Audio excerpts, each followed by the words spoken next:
হরে Krishna. Number মিরাকেলে আপনাকে সুস্বাগতম। আপনার সফলতায় আমার সফলতা, জন্ম তারিখ ভগবানের আশীর্বাদ। তো আমরা একটা সিরিজ নিয়ে আলোচনা করছিলাম, আপনি এবং আপনার প্রিয়জনের শক্তি সম্বন্ধে জানুন এবং তার সদ্ব্যবহার করুন। তো আজকে আলোচনা করব 9 সংখ্যা 1 থেকে 9 পর্যন্ত থাকে। আজকে লাস্ট যে সংখ্যা 9 নিয়ে আলোচনা করব।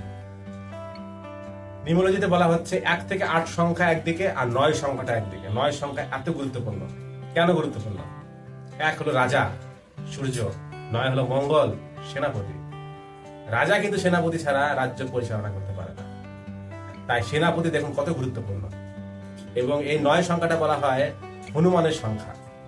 9 এর ভিতরে অনেক গুণ আছে, যেমন 9 সংখ্যা যার আছে, মানে যার জন্ম তারিখ 9, 18, 27 এই দিন যাদের জন্ম হয়, তারা কিন্তু তাদের ভিতরে এই গুণগুলো আছে। তারা কিন্তু খুব বুদ্ধিমান হয়, তীক্ষ্ণ বুদ্ধি থাকে তাদের মধ্যে, এবং তারা কি হয়, দানবীর হয়। মানে যদি মনে হয় সে সবকিছু দান করে দেবে, কিন্তু সমস্যা হলে ইগোস্টিক হয়। যদি ইগোতে লাগে, তাকে এক ফোঁটা বালিও তাকে দেবে না। তাদের ভিতরে এই স্বভাব। মন খোলা থাকলে কারো সম্বন্ধে যদি কারোর সাথে ভালো রিলেশন থাকে, তাকে সবকিছু দান করে দেবে। যেমন সালমান খানের দেখবেন অনেক প্রতিষ্ঠান আছে, যে প্রতিষ্ঠানগুলো শুধু দান করে, তার অনেক অর্থ দান করে, কিন্তু যার সাথে পাঙ্গা লাগে তারা কিন্তু একটু হেল্প করে না, তার সাথে সবসময় কন্ট্রোভার্সিতে থাকে। মানে এ হলো মুডের উপর ডিপেন্ড করে। যদি মুড ভালো ওপেন, আর মুড খারাপ একদম নিজেকে গুটিয়ে রাখবে, শক্ত করে রাখবে। এবং এরা কি হয়, মুডের উপর যেহেতু ডিপেন্ড, বোঝা যায় না। এখনই আপনাকে বলবে আপনি, আবার একটু পরে বলে তুই বলবে। 9, 18, 27। তো 9, 18, 27 এর ভিতরে এই যে 18 সংখ্যাটাকে নিয়ে আমি একটু বলে যাই। 18 সংখ্যা যাদের জন্ম, তাদের সাথে তাদের পিতার কিন্তু রিলেশন ভালো হয় না। সেক্ষেত্রে পিতার সাথে সন্তানের দূরে থাকা ভালো, সেই সন্তানকে বোর্ডিং এ দিলে ভালো। অনেক সময় দেখা যায় 18 তারিখে তারা জন্ম হয়, খুব কম বয়সে তারা পিতাকে হারায়, মানে পিতার তাড়াতাড়ি মৃত্যু হয়ে যায়, সন্তানের জন্মের কিছুদিন ভিতরে মৃত্যু হয়ে যায়। 18 তারিখ কি হয়, কেন 18 তারিখটা এরকম হয় পিতার সাথে? দেখুন, 18 আমি অনেক ক্লাস আলোচনা করেছি। 1 এবং 8 হলো শত্রু সংখ্যা। 1 হলো সূর্য, 8 হলো শনি। এই 8, 18 মানে 1 আর 18। 18 যখন একত্রিত হয়, তখন পিতা এবং পুত্রের বিরোধাভাস তৈরি হয়। এবং সেই সময় যার জন্ম হয় 18 তারিখে, সে কিন্তু তার জন্মগ্রহণ করার পরে এই যে সংখ্যার যে বৈশিষ্ট্য তার জীবনের ভিতরে অ্যাপ্লাই হয়ে যায়, তখন তার পিতার সাথে তার সংঘর্ষ হয়। এই ক্ষেত্রে দেখা যাবে, আমরা সাজেস্ট করি যে পিতা এবং পুত্র যেন একসাথে ব্যবসা না করে, দুটো আলাদা ব্যবসা করবে, দূরে দূরে যেন থাকে।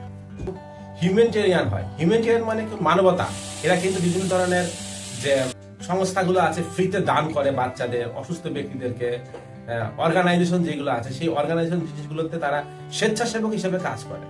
তারা নিজেরা গিয়ে স্বেচ্ছাসেবক হিসেবে কাজ করে। যেমন দেখবেন, এই যে করোনার সময় অরবিন্দ সুদ নামে একজন ব্যক্তি, যিনি কিনা নায়ক, ফিল্ম স্টার, তিনি করোনার সময় অনেক যাত্রীদেরকে হেল্প করেছিল তাদের বাড়িতে পৌঁছানোর জন্য, তাদের চিকিৎসার জন্য। তার ভিতরে 9 ছিল তার ডেট অফ বার্থ। এরকম ভাবে দেখা যায় যাদের ডেট অফ বার্থ 9, 18, 27, তারা সমাজের জন্য কাজ করে, সমাজের মানুষের, পীড়িত মানুষের জন্য তারা কাজ করে, তাদের জন্য তাদের জীবনটাকে বিলিয়ে দেয় এবং মনে করে আমার জন্ম হয়েছে সমাজের মানুষদেরকে সাহায্য করার জন্য। যদি পরোপকার করতেই না পারলাম, তাহলে আমি জীবন পেয়ে কি লাভ? তাদের ভিতরে এই জিনিসটা কাজ করে। কিন্তু কারোর সাথে যদি একটু ঝগড়া হয়, তাকে পরোপকার করবে না, তাকে মনে করি সে হলো এনিমি। মুড উপর ডিপেন্ড করে। আরেকটা বিষয় আলোচনা করি, সেটা হলো যাদের 9 তারিখ, 18 তারিখ, 27 তারিখে জন্ম, তাদের ড্রাইভার হলো 9। তার মানে তারা কিন্তু সত্যগুণে জন্মগ্রহণ করেছে। তাদের কিন্তু কখনোই আমিষ টাচ করা উচিত না।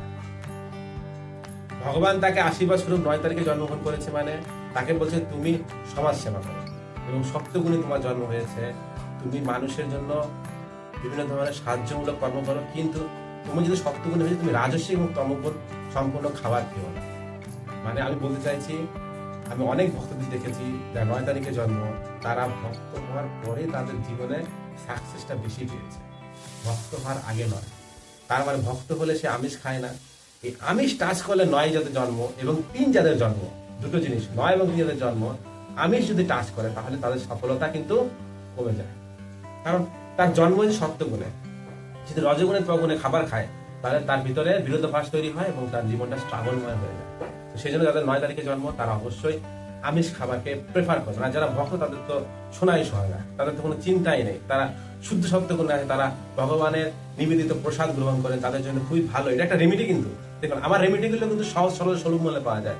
আমি যাদের 9 এবং 3 তাদের কিন্তু বলি আপনারা প্রসাদ গ্রহণ করবেন, প্রসাদ ছাড়া অন্য কিছু গ্রহণ করবেন না। এতে কোনো খরচ আছে? আপনাদের খেতে নেই, খাবার তো খেতেই হয় সবাইকে, শুধু অ্যাঙ্গেলটা আমি চেঞ্জ করে দিই। এটা একটা রেমেডি, সহজ সরল সুলভ মূল্যে আপনি এই রেমেডিগুলো পেতে পারেন। তো যাই হোক, আমার এই ভিডিওগুলো যদি আপনি 10 জনকে শেয়ার করেন তাহলে আপনি পাবেন ফ্রি গণনা। আমি দেখবো আপনি 10 জনকে শেয়ার করেছেন, আপনাকে আমি আপনার সম্বন্ধে প্রেডিকশন করব 10টা শেয়ার করার পর। এবং আপনি জানেন আমি কিন্তু 1 এপ্রিল সন্ধ্যা 6টায় ফেসবুক লাইভে আসছি।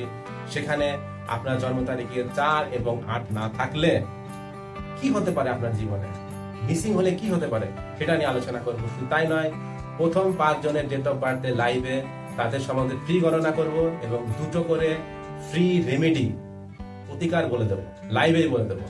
সেজন্য আপনাদেরকে লাইভে আসার জন্য সুস্বাগতম। 1 এপ্রিল সন্ধ্যা 6টা। আর এই ভিডিও 10 জনকে শেয়ার করার মাধ্যমে শেয়ার করবেন, স্ক্রিনশট দেবেন, আবার হোয়াটসঅ্যাপ পাঠাবেন। হোয়াটসঅ্যাপটা নিচে আছে, সেই হোয়াটসঅ্যাপ পাঠাবেন। আমি দেখবো 10 জনকে আপনি শেয়ার করেছেন, আপনাকে আমি ফ্রি গণনা করে দেবো। তো এত সময় নাম্বার মিরাকেলে আমার সাথে থাকার জন্য আপনাকে অনেক ধন্যবাদ। হরে কৃষ্ণ।